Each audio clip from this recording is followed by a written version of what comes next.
welcome to Tracy Mommy Reads. I am back again with another video.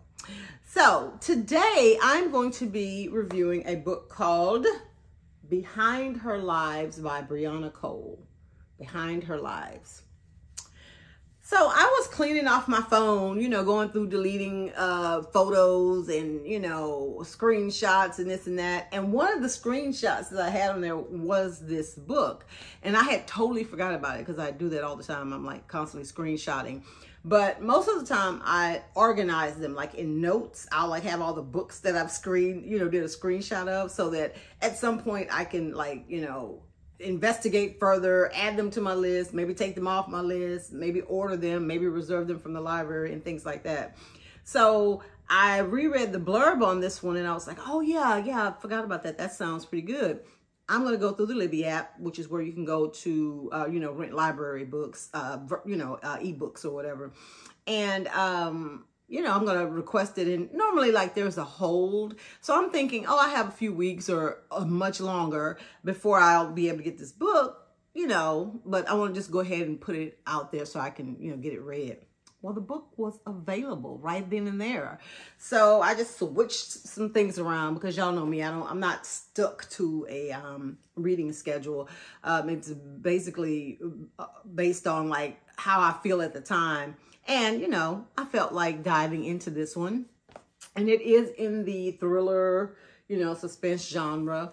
So the story basically picks up. I mean, it starts off pretty good because it picks up right where the blurb leaves off.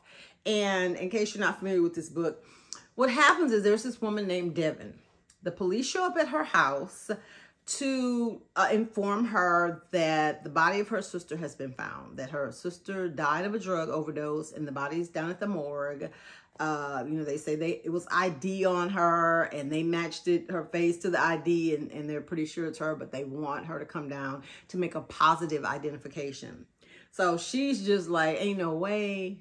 No, I just talked to my sister. She's not dead. Y'all the wrong person, wrong. And they're like, please just, just do us a solid. Just come down. If it's not her, then, we'll open up an investigation and see what's going on. Because like I said, the body was found in her sister's apartment. So she goes down and they actually show her pictures of her sister. I mean, it's her sister deceased, but instead of her going in a room where there's a body. So she looks at the pictures and even reading it, you're thinking, okay, she's trying to force herself to believe that's not her sister, right? And she has a lot that she's dealing with. Her father had recently passed. Her mom is having bouts of dementia. So she's like, no, I don't think this is my sister. The lips are a little bit different and this and that. Very, minor things. But, I guess if it was my sister, I would know, right off the bat. But she's just convinced that that's not her sister. So everybody's like, okay, she's in shock, she's in denial. But they give her a moment because she wants to, before she signs off on anything, she just wants to make sure, she wants to see if she can't get in touch with her real sister and, figure out what's going on. Because she just refuses to believe that her sister, first of all, she's never known her sister to take drugs, right? And so to her, that was a big red flag. How could her sister have died of a drug overdose if she's never taken drugs? And at best, that's not her sister. And at worst, somebody probably killed her is what Devin is thinking this whole time. So then, it kicks off. And let me just back up. So Devin had this boyfriend. I'm trying to see. Justin was his name. I think saying he was an asshole is probably too kind because he was a piece of work. And again, this woman is, I believe she's a nurse. She's educated. She's very, smart also as far as piecing together things as we see, as we learn, as we go through the, the book or whatever. But her gut instinct, she doesn't follow them. And I feel like that's the first rule of life is if you have a gut instinct, just like she was having a gut instinct about her sister. But this dude, he was horrible. And I just felt like why are you still with him? I mean, and there's just more about how their relationship got to where it is and how it unfolds. But basically, they have a long distance relationship. And, you know, after all that with her sister or whatever, he ends up like, oh, well, you know, I got errands to run. I got stuff to do. So, you know, you'll be okay. You'll be okay. That's the kind of shit he left her with when he left her, you know, deal with everything on her own. So anyway, yeah, I hate when these supposed strong female characters put up with these asshole men who, you know, don't value them and didn't deserve them from the beginning. But anyway, so her sister's name is Kennedy. And then the book takes off from there after the first chapter. Like, so now we're on the hunt for the real Kennedy because Devin is like, that ain't my sister. So this book also employed, I think one of the last books that I read had this, I think it was She Started, and several other books that I've read. But this book also uses the diary method where we learn about a character's past through a diary. So even though Kennedy is not one of the main characters, you know, because everything is told in flashbacks because she's either really dead or she's missing. So we learn about her through those diary entries. The author has all of her diary entries. And it turns out the background, you know, just for some context here, Devin is the older sister and Kennedy is the younger sister. So Devin's parents, you know, apparently at some point in their marriage took a break, or, you know, they separated or whatever. And Devin's mom, like, met somebody else, had a little, you know, a little breakup affair. And her sister Kennedy was a break baby. You know, y'all heard about those, right? People are like on break from each other, and one of the people go and they sleep with somebody else. Well, Kennedy was a result of that because Devin's parents did end up getting back together, but it was always a source of contention, you know, because Kennedy was a reminder of her mom, even though they were separated, but her mom went out and, you know, because when men, like, if they do that, and I'm not passing judgment or saying, you know, what's right or what's wrong. I personally feel like if you are married to someone and you no longer wish to be married to them, then you need to end that relationship before you start another one. Like, you know, and I know that realistically, I guess for a lot of people, there may be various reasons why they don't get a divorce. It could be tax stuff. It could be finances. It could be business stuff. But I just think it gets really, really, really messy when you bring other people into that volatile thing there. And then if you decide you know, you want to change your mind and go back to that person, and you've kind of dipped your toe somewhere else, you know, because like with her mom, like she's the woman. So she is going to be the one that's visibly pregnant. She's going to actually be the one caring for this kid that her husband now is going to have to accept or not. You know, when it goes the other way around, like 9.5 times out of 10, the man doesn't, like, if he sees that kid that he had, the break baby he had, he can do that without ever even bringing that to his home. You know what I mean? But they had to, you know, Kennedy was her baby, so she came to live with them because that's her mom. And like I said, it was a lot of drama with that. And at one point, Kennedy did she left to go live with her dad when she was like a preteen or whatever. And that is kind of like where the story takes a turn, right? But this whole time, like when Devin is looking for Kennedy, we are learning that things just seem really off. And as the reader, you start to think, okay, well, maybe Kennedy, maybe she's not dead. You know what I mean? But I felt like midway, I kind of was figuring that something had with Kennedy, like that there was something not quite right about Kennedy. You know, I was like, I don't know if she's a scammer. I don't know if she's like maybe trying to get back at, you know, Devin, because you know, even in her diary, she talked about it's like Devin was the favorite. Well, duh, that was her mom and her dad, you know, that were married. And you're a break baby that has kind of come in, and it's not your fault, but essentially your presence is like messing up this, you know, maybe happy home, or a home that could have been happy because, you know, the parents decided to get back together, you know, type thing. But, you know, I just got the feeling that through the diary entries that Kennedy hated Devin, you know, and Devin thought she was such a doting big sister.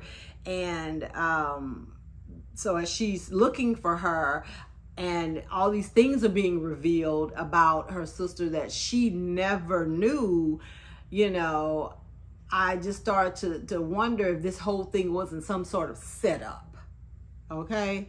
And then there was another person that kind of was introduced into the mix, this guy named Paul. He was a doctor. You know, like I said, Kennedy, she was a nurse. So they knew each other from work, and he always had like a crush on her, right?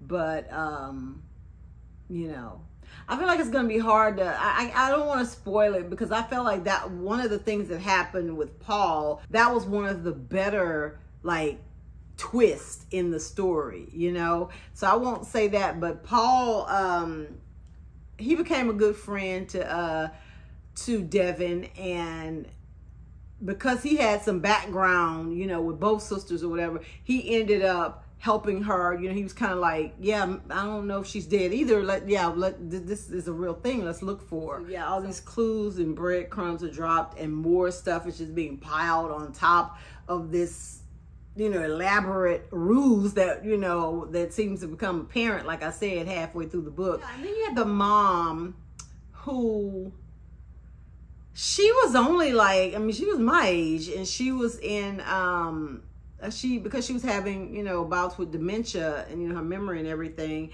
she was in like a home like situation, like for people, like, I guess where it was like a elderly facility, but maybe it was just for people that had dementia or Alzheimer's. I can't really remember, but I do remember reading it feeling some kind of way, because I was like, why did y'all make me think this lady was like in her 70s or, you know, later in life or whatever, and here she is my age. I mean, is that what y'all think happens to people, like, you know, that are 50, that they just, you know, they're old now and we got to put them in a home? Anyway, so one of the flashbacks when both the daughters went to visit their mom, it was apparent that, like, Devin, we started to see another side of her as well. Like, she also, even though she tried to come across as a doting big sister and that she loved her little sister, there was a lot of resentment there, because I think that she realized her parents were never the same after this break baby came along, right? Because when they went to visit their mom really seemed to be like, oh, my baby Kennedy, you know, like, and she was having a moment of lucidity or whatever.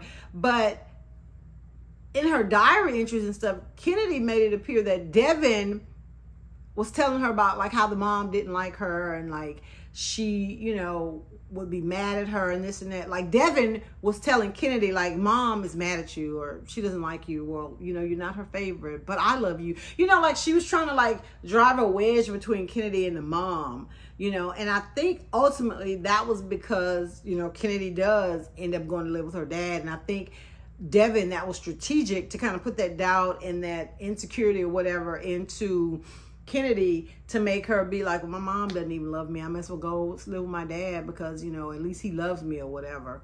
So, you know, it was just really weird, that dynamic between the two of them going back and forth from being the victim, you know, to the hero. I was doubting Kennedy, you know, then I started doubting Devin, and I'm like, did she kill her sister? Did she set her up with the drugs? And then Paul, the guy, you know, was helping her, there was some shady stuff that happened with him, and I'm like, okay, was it Paul? So I will say that Briana Cole did a good job at casting doubt on these characters, you know, as you went through the story. And we start closing in on the truth and what's really going on. after Devin, you know, she keeps coming up empty, and it's looking like, okay, you're gonna have to accept that maybe that was your sister in the morgue. So she goes to see Kennedy's dad, and he's in prison. And he was like a drug dealer, thief, you know, just a hoodlum, and he was that way when the mom like met him. But I guess that was a reprieve from her idyllic, you know, suburban life or whatever. But anyway, he was in jail, and so, you know, Devin went to talk to him because she's like, I think Kennedy's missing. They're trying to tell me she's dead. And I mean, it's apparent he was a shitty father, but it's apparent that he does love Kennedy, and he's just like, what? So he starts telling her all this stuff that's even more jaw-dropping, and kind of telling her, you know, you need to go ask so-and-so, like giving her some leads. So when she gets to that final lead, because the final lead is his ex, who like was, I don't know if they were ever married, but he was living with a woman and the woman's daughter at the time that when Kennedy came to live with him, back when she was like a teenager or whatever. And so Devin goes there, and that's when the whole book blows up. And I mean that literally. Get to the end, you know, after she goes and she finds the you know, the stepmother or whatever, her sister's stepmother, and there's a tragic reveal. And the idea of what happens, I feel like, is much better than the execution. I feel like if you were to tell somebody this ending, it may be more satisfying than actually reading it. I don't know. It was good until it wasn't. I don't, we didn't even get a lot of, background on someone who ended up being a major player. Everything was just all revealed, and I feel like it was just rushed. You know what I mean? And the book is only 288 pages. I mean, I would have preferred like at least another 100 pages to really do the ending justice and to make everything really make sense. You know, it just didn't make sense for me. And, you know, this may be a teeny spoiler because you don't know what I'm talking about or who I'm talking about, but to just let people who did the stuff that they did just get on a plane and that's it? Like, no. Is there a sequel? Because that can't end like that. I hated the way this book ended.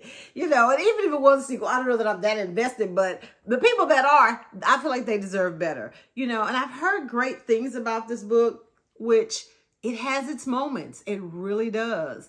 But I feel like that ending, you know, I'd already kind of figured there was something awry or something amiss, you know, as we got midway. But I wasn't expecting that. So it's unexpected. Is it believable or plausible? Maybe. But for me, it just kind of fell flat, you know, especially people just getting on planes, leaving the country. Like, what? Oh my God. Anyway, that's my take on Behind Her Lives. I don't want to get any deeper, any further than that. So Behind Her Lives by Briana Cole, touted as a psychological thriller, suspense book.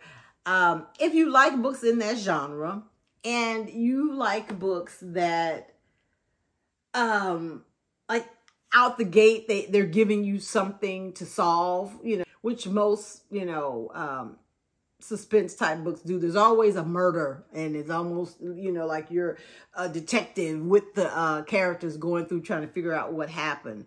Again, like I said, she did a great job, I feel like the author did, of pointing blame, you know, different people, making you suspect everybody. There was a really good twist that happened, you know, regarding Paul. And I don't know, I didn't really feel concerned about any of these characters. I wanted to know what happened to Kennedy, but, you know, like I said, as we were going through it, I'm like, was she a scammer? Is she even dead? What is going on here? So I kind of lost interest in her at that point. And then, like, you know, we'll get to that end. So I don't know what to say. You know, I give the book 3.5 stars. And, you know, try it out for yourself. Try it out for yourself. Or if you've read it, let me know in the comments. Am I doing the most right now? Did you enjoy it? Did I miss something? Yeah. So anyway, Behind Her Lies by Briana Cole. Thank you guys so much for watching. Make sure you like this video and be sure to subscribe to my channel and turn on that post notification bell so that you don't miss any videos. Have a great rest of your week. Bye.